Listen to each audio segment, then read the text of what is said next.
care about the Cardinals. You don't care about the Cardinals. I don't care that Adam Wainwright will never get to 200 wins. You don't care that Adam Wainwright will never get to 200 wins. I do care. The Cardinals were really, really ticked off with the umpires, though, last night. Good morning to you. Good.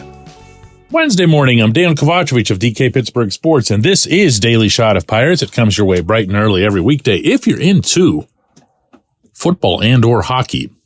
I also offer daily shots of Steelers and Penguins in the same place that you found this. Pirates 6, Cardinals 3.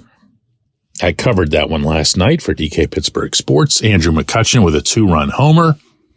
And just before that, Brian Reynolds with a 2-run double. Johan Oviedo with 5 relatively clean and semi-encouraging innings, although he had to struggle through some deep counts. David Bednar getting the save. And, well, it was the other guys getting hosed at the plate. Now, I don't believe it affected the game, but I do believe that there's something in this that should serve as a lesson for the home team going into 2024. Stick with me on this. The home plate umpire, Brennan Miller, came equipped with a fatal flaw, I guess you could call it. When a hitter has a hole in their swing, that's a fatal flaw. Well, Miller had a fatal flaw in that he couldn't recognize pitches that were low and away to left-handed batters. I don't know why. Maybe he's looking over the wrong shoulder of the catcher.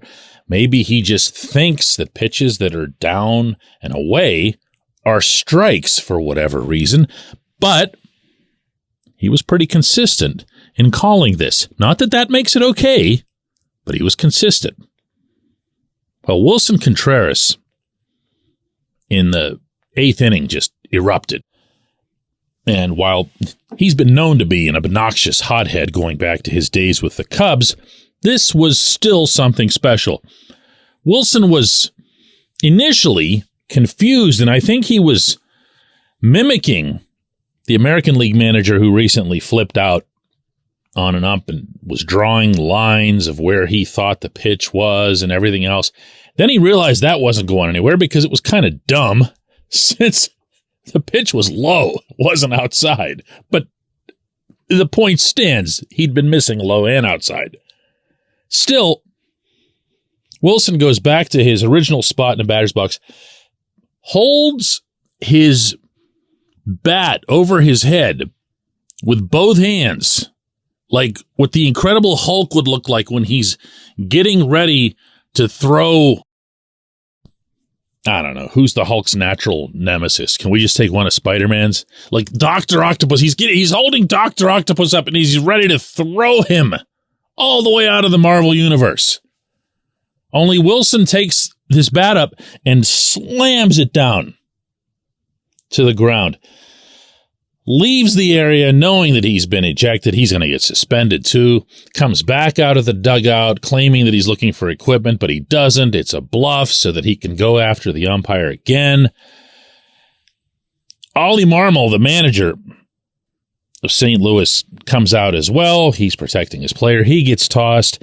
The following inning, Jordan Walker, who was the number 8 hitter for St. Louis on this night, came really close to having the same sort of reaction. He held back a little bit, but it wasn't enough to keep him from getting tossed out of the game. So the Cardinals had a hat trick in this regard. And here's my deal with this.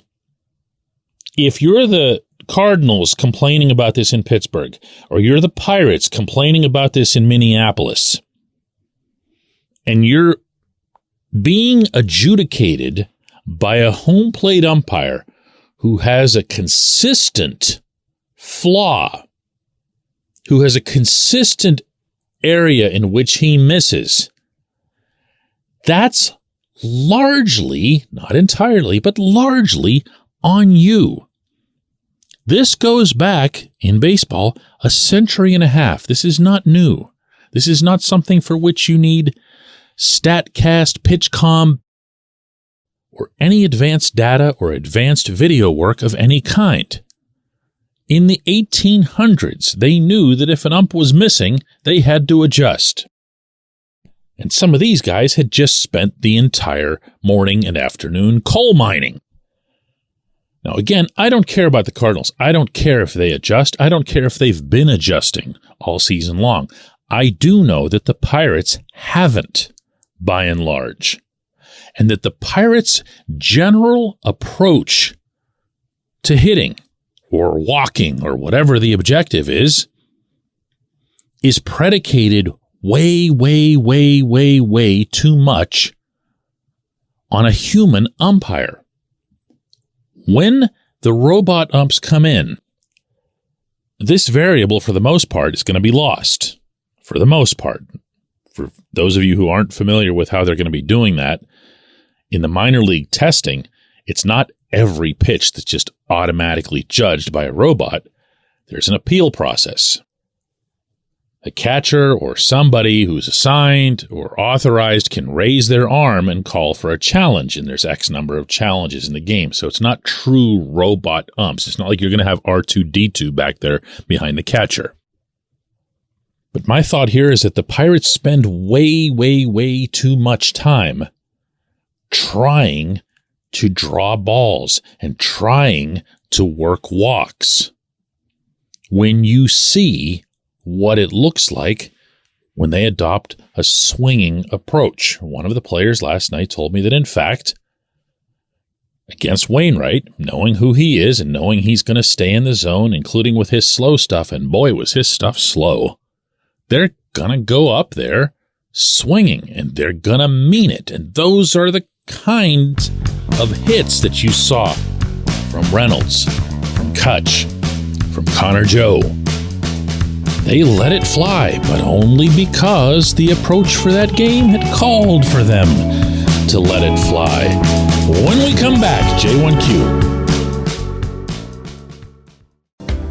This portion of Daily Shot of Pirates is brought to you by our friends at North Shore Tavern. That's directly across Federal Street from PNC Park. It's home of Steak on a Stone, an eating experience, underscoring the word experience.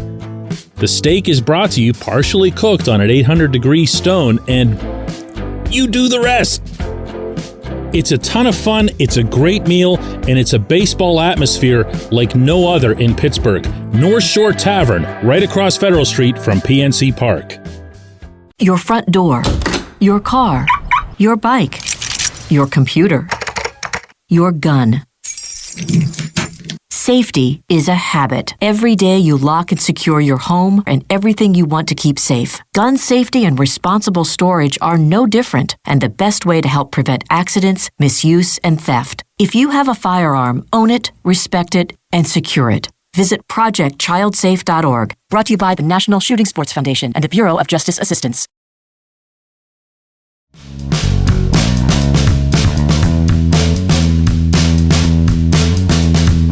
Today's J1Q comes from John, who says, "Someday I wish someone has a man crush on me the way you have for Jack Suwinski, Dejan. Every baseball player is who their stats say they are.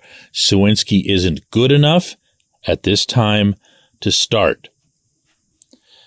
John, I'm going to share something with you that's going to surprise you a little bit, because I never, ever, ever do this. But I had seen this question pop in while I was still in the press box at PNC Park.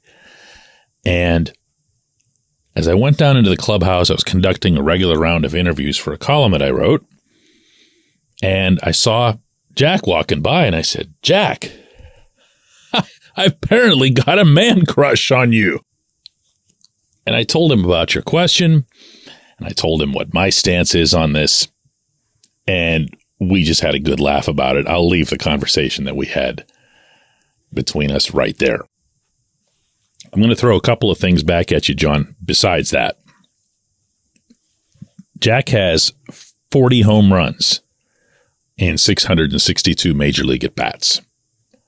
I mentioned yesterday that basically makes you Willie Stargell, especially at that age. And I had somebody write to me, you mentioned Sawinski and Stargell in the same sentence, because no one can ever handle the two names being in the same sentence without understanding what the context is. At least not everybody. The reference was purely to home runs. But when people get mad at a player, they're going to get really, really mad, and they're going to stay really, really mad. And if Jack were to go on to have a really nice week ahead, that it looked like he's coming out of it a little bit, and by the way, I can share with you that he feels like there are signs that some of his work is beginning to pay off. We'll see if that's true or not. We'll see. He didn't play at all last night, so you got your wish. But I want to clarify here what my actual Sawinski stance is and why it is that way at this point in time. Jack has hit 40 home runs in 662 at-bats. Have I mentioned that yet in this show? Yeah, okay, good.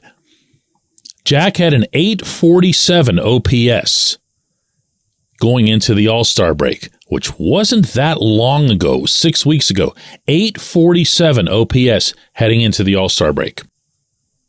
That was one of the highest figures for any center fielder in all of Major League Baseball. It has been an atrocious, awful, come up with any word you want for it, John. And I guarantee you that even Jack will come up with one that's that much uglier. For this stretch, I'm not soft-pedaling anything about his recent performance, and I'm not even suggesting in any way, shape, or form that he is, quote-unquote, how did you put it, deserving of starting. But this team's going nowhere, my man. You know that. That concept that they were contending for something in 2023, when did that get blown up? Mid-May? Like June at the very, very, very latest? You had to have gotten that memo. These games don't mean a thing. You can look at them from some sort of individual or even some collective positives along the way. I'll throw out a small one. Pirates are 16-15 over their last 31 games. It's 1 over 500. Nobody's going to be throwing a parade, but it's not the free fall that could have been reasonably anticipated. They're kind of proceeding with their heads above water. A little bit.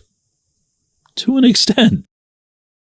And while wins and losses might make you feel good by the end of the night because you sat there and you watched 2.5 hours of baseball and you invested at least something in it, in addition to time, and you want to see them shaking hands and some fireworks going off in the background, the outcomes aren't anywhere near as relevant as now what the stuff is that happens within that game. Did Leover Peguero have a good game? How about Andy Rodriguez? Henry Davis coming out of the slump? And as I wrote in the column from last night's game, which you can find at DK Pittsburgh Sports, the best players on the team, most experienced guys, have been terrific.